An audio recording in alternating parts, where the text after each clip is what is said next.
The Power of Habit, Why We Do What We Do in Life and Business. Author, Charles Duhigg. Introduction. Charles Duhigg is an American author and journalist who has won several awards for his work. He is best known for his book The Power of Habit, Why We Do What We Do in Life and Business, which was published in 2012. In this book, Duhigg explores the science behind habits and how they can be changed. He draws on research from the fields of psychology, neuroscience, and behavioral economics, as well as real-world examples from individuals and organizations who have successfully changed their habits. Duhigg's central argument is that habits are powerful forces in our lives, shaping our behavior and influencing our decisions, often without our conscious awareness. He contends that by understanding the science behind habits, we can learn how to create and sustain positive habits, break negative ones, and ultimately transform our lives. The Power of Habit has been widely praised for its insightful analysis and practical advice. It has become a bestseller, translated into over 40 languages, and has been used by individuals, organizations, and governments around the world to effect change. Prologue, The Habit Cure. Charles Duhigg introduces the concept of habits and their powerful role in shaping our lives. He explains that habits are the result of a loop consisting of a cue, routine, and reward. The cue triggers the routine, which leads to the reward, and over time, this loop becomes automatic and unconscious. Duhigg emphasizes that understanding how habits work can help us change our behavior and improve our lives. He provides examples of how individuals, organizations, and societies have been able to transform themselves through the power of habits.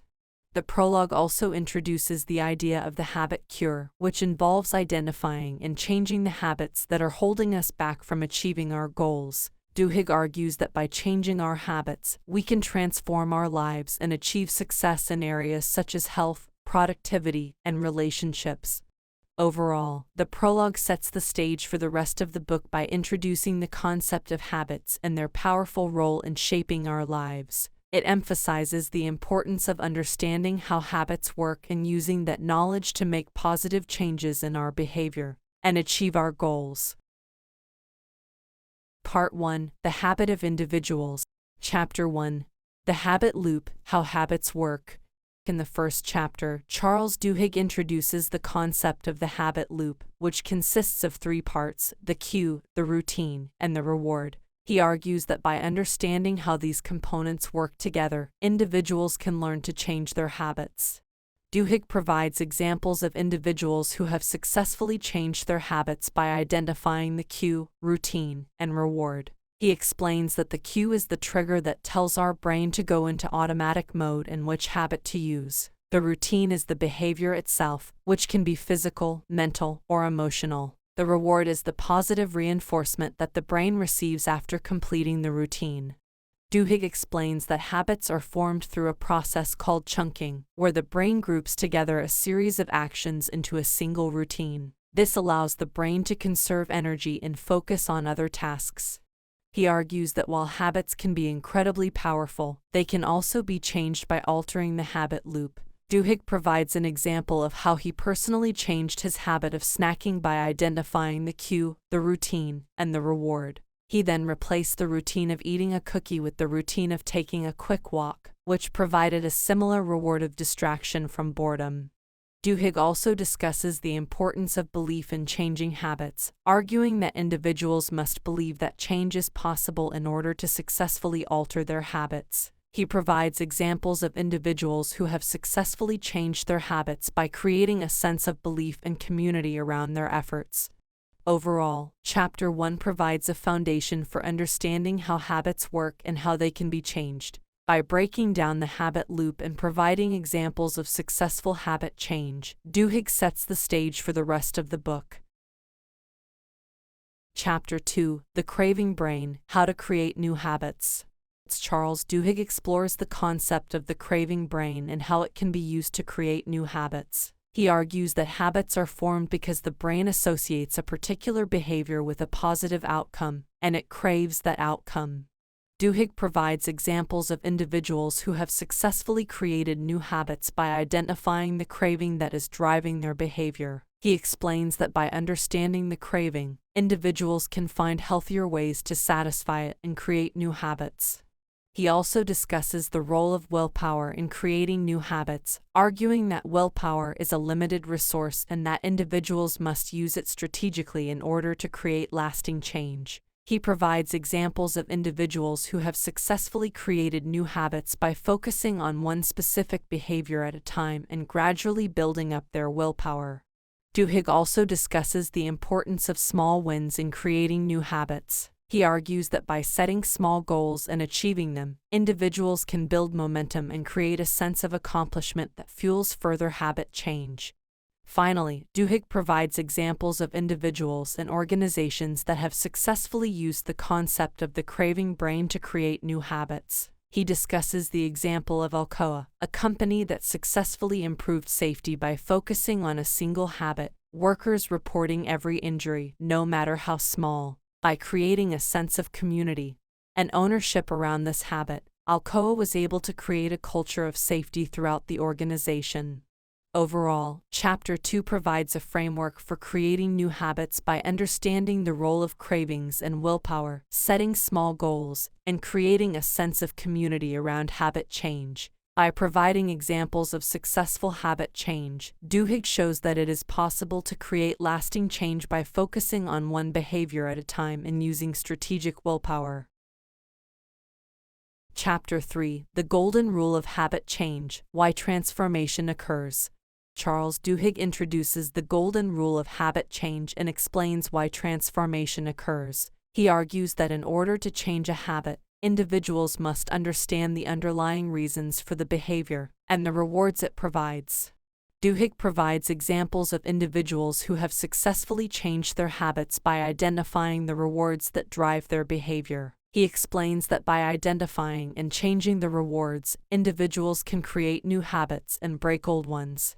He also discusses the role of crisis moments in habit change. He argues that crisis moments, such as a personal tragedy or a company crisis, can create an opportunity for change by disrupting old habits and forcing individuals to reevaluate their behaviors. Duhigg also discusses the importance of belief in habit change. He argues that individuals must believe that change is possible in order to successfully alter their habits. He provides examples of individuals who have created a sense of belief and community around their habit change efforts and used this support to overcome obstacles and maintain their new habits. Finally, Duhigg introduces the concept of small wins in habit change. He argues that by setting small goals and achieving them, individuals can build momentum and create a sense of accomplishment that fuels further habit change. Overall, Chapter 3 provides a framework for habit change that involves identifying the underlying rewards that drive behavior, creating a sense of belief and community, using crisis moments as opportunities for change, and setting small goals to build momentum. By providing examples of successful habit change, Duhigg shows that it is possible to transform old habits and create lasting change.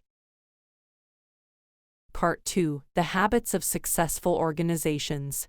Chapter 4: Keystone Habits, or the Ballad of Paul O'Neill. Which habits matter most? Charles Duhigg introduces the concept of keystone habits and uses the example of former Alcoa CEO Paul O'Neill to illustrate their power.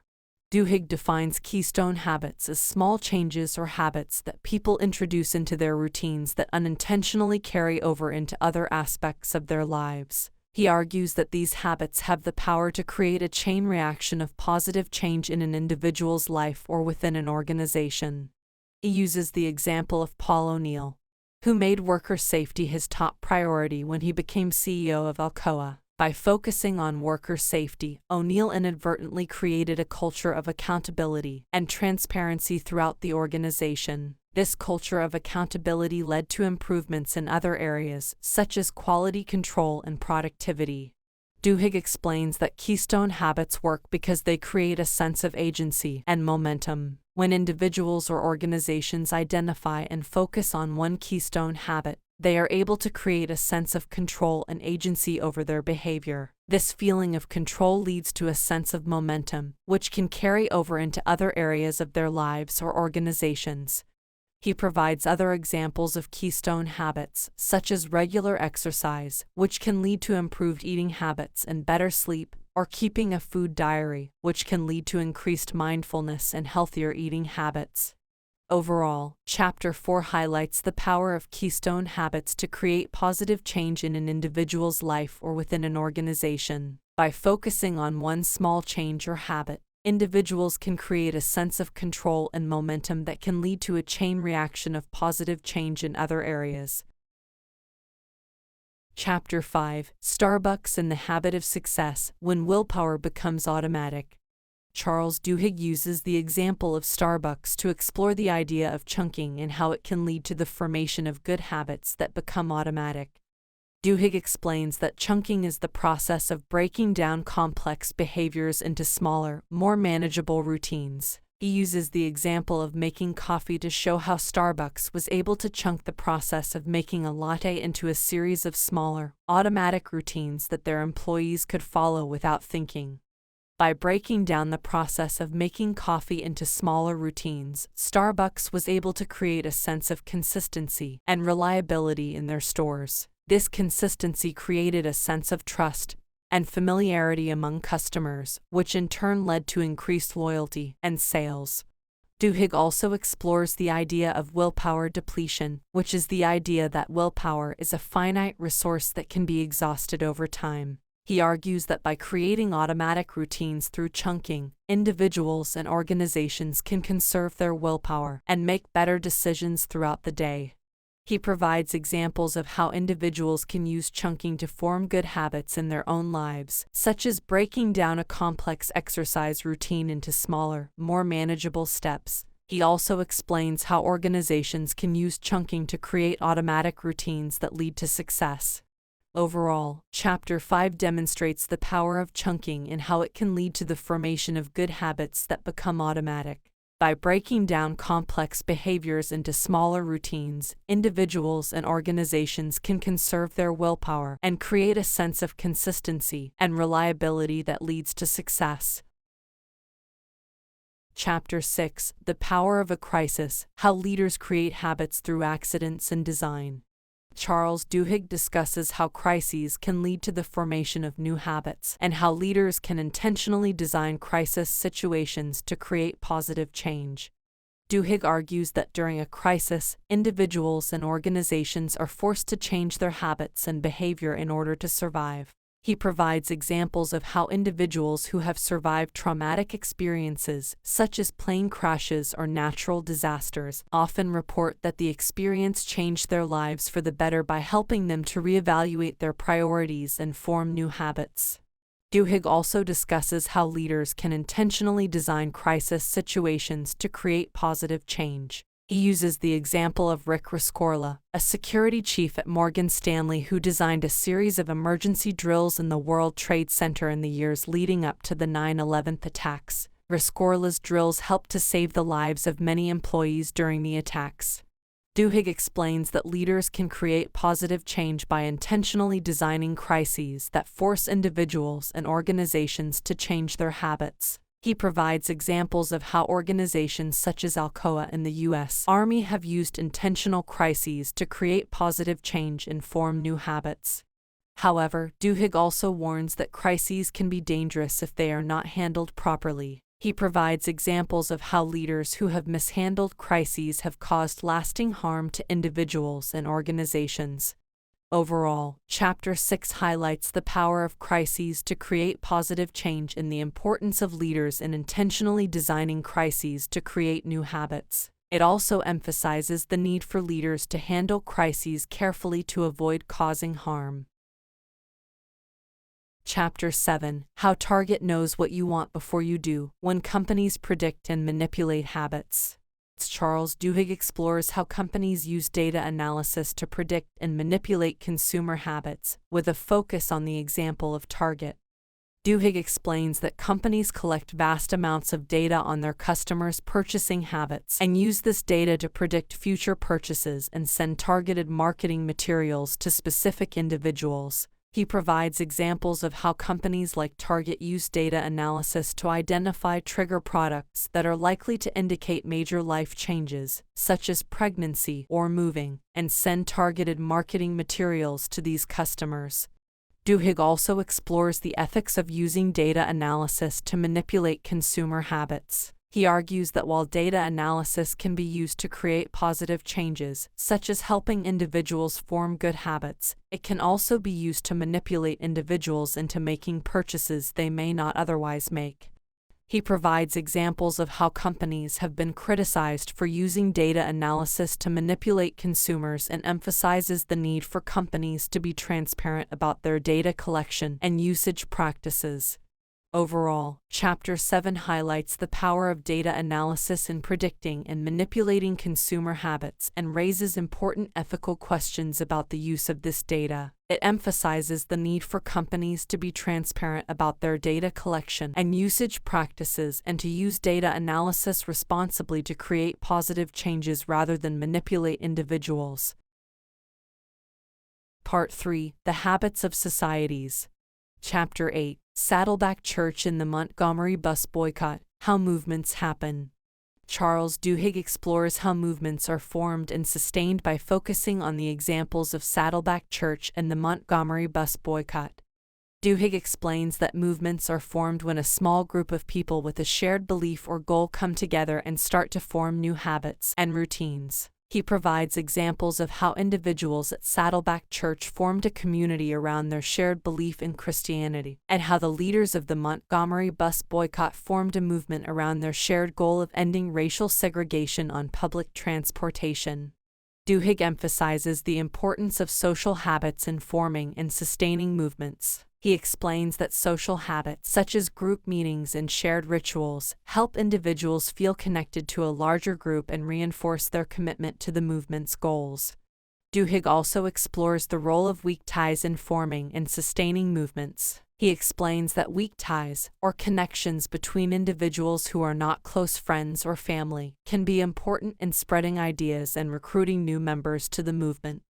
Overall, Chapter 8 highlights the importance of social habits and weak ties in forming and sustaining movements. It emphasizes the power of small groups with shared beliefs and goals to create lasting change through the formation of new habits and routines.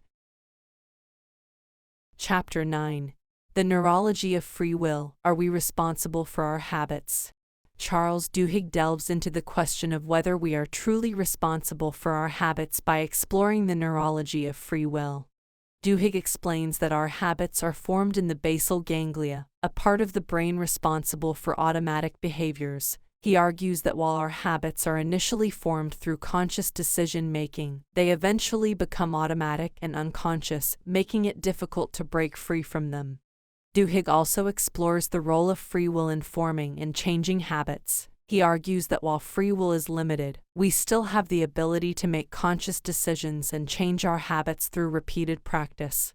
Duhigg provides examples of how individuals have been able to overcome addictive behaviors and change their habits through conscious decision-making and repeated practice. He emphasizes the importance of taking responsibility for our habits and recognizing that we have the power to change them. Overall, Chapter 9 explores the neurology of free will and its role in forming and changing habits. It emphasizes the importance of taking responsibility for our habits and recognizing that we have the power to change them through conscious decision-making and repeated practice. Recapitulation. The main topic and lesson of the power of habit is that habits are an incredibly powerful force in our lives, shaping our behaviors, decisions, and ultimately, our identities. However, habits are not necessarily destiny. By understanding how habits work and how they can be changed, we can take control of our lives and achieve our goals.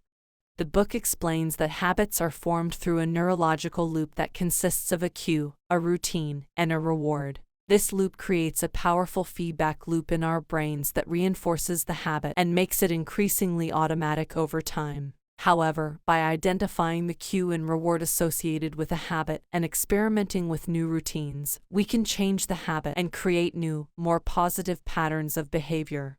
Duhigg emphasizes that changing habits is not easy and requires both awareness and effort. He provides practical advice and techniques for changing habits, such as building accountability into the process and using Keystone habits that have a ripple effect on other areas of our lives. Another important lesson of the book is that habits are not just individual behaviors, but they also shape the culture and success of organizations and society as a whole. Duhigg provides examples of how habits can be harnessed to create positive change in organizations, such as by establishing a culture of safety or innovation. He also explores how habits have shaped historical events and movements, such as the Civil Rights Movement and the creation of the London Underground. Overall, the main topic and lesson of The Power of Habit is that habits are a powerful force in our lives, but we have the ability to understand and change them. By doing so, we can take control of our behaviors, achieve our goals, and create positive change in our organizations and society.